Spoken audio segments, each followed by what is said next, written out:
Resident Evil 2 is a survival horror game developed by Capcom about a rookie cop and a young student who are trying to survive and escape from a zombie-infested city. So let's start off by talking about the comparisons between this remake and the 1998 original. As far as story and structure is concerned, it is pretty similar, but what's different is in how it feels to play. You see, the original game still had those door animations, making each room feel separate from one another, so you could relax for a second when you reached a door, knowing that you were safe for at least a bit. But that's not the case anymore, because now all of the rooms seem to flow together into one, making it all feel like one big open arena. Zombies follow you through doors or crawl in through the windows. Creatures hunt you down across the entire length of the map. Running's often the best option, with you only stopping to shoot to clear a path to let you get through. But these zombies can take a lot of shots to bring down. You may think that you're collecting a lot of ammo or making enough bullets using the gunpowder, but it's easy to lose all of it in a very short space of time. Especially in hardcore mode, which can be a genuine challenge. In fact, it's even possible to fail completely in this mode when you come up against a boss which you just simply don't have enough bullets to beat, and to have to restart the entire game again, and this time hopefully being more careful about who and what you shoot. Plus, in hardcore mode, it reintroduces the ink ribbon save system, which limits the number of times that you can save, and so makes you think twice before every trip to a typewriter. There's nothing to quite ramp up the tension than knowing that dying is going to send you a long way back. The gore in the game is, to put it simply, violently great.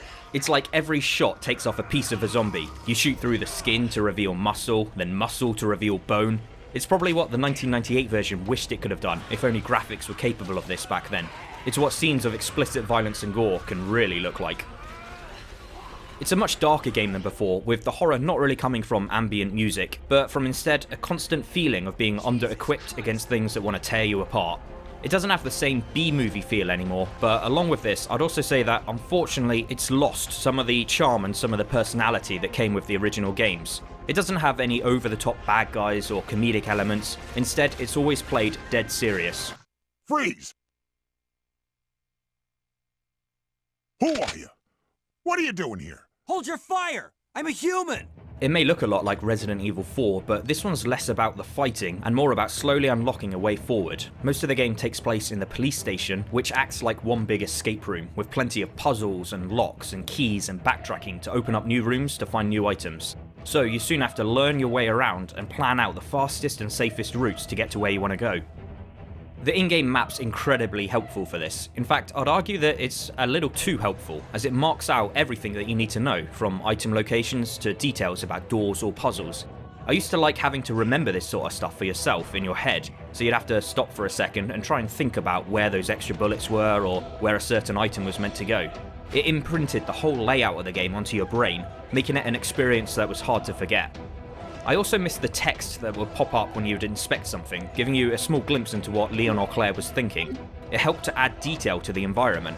But as it is now, both of these characters aren't particularly interesting, and I really don't like the stupid things that they have to say during a fight. You bastard! What the hell is up with you? And some of the dialogue is still comically bad. It's so nice to see you. How are you doing? That helicopter just came out of nowhere. How are you doing? You know, just surviving. That's good. How are you doing? How are you doing? You know. Eventually you complete the game as whichever character you decided to play as, but still, things are far from over, because then you get to play as the other character and see things from their point of view. You start from a different location, items are moved around, and parts of the story are different too, really making it worthwhile to play through again, to see how things are different, and to see the final true ending. It's not an overly long game, so it is highly replayable. I played it through at least 4 or 5 times already. Resident Evil 2 is really, really good. I don't think I'm quite in love with it as the rest of the internet seems to be, but most of my complaints with it comes from comparing it to the original, which I know is not really fair. It should at least be treated as its own separate thing. But I just wish that it had that same spark of B-movie about it, with some more crazy, over-the-top characters.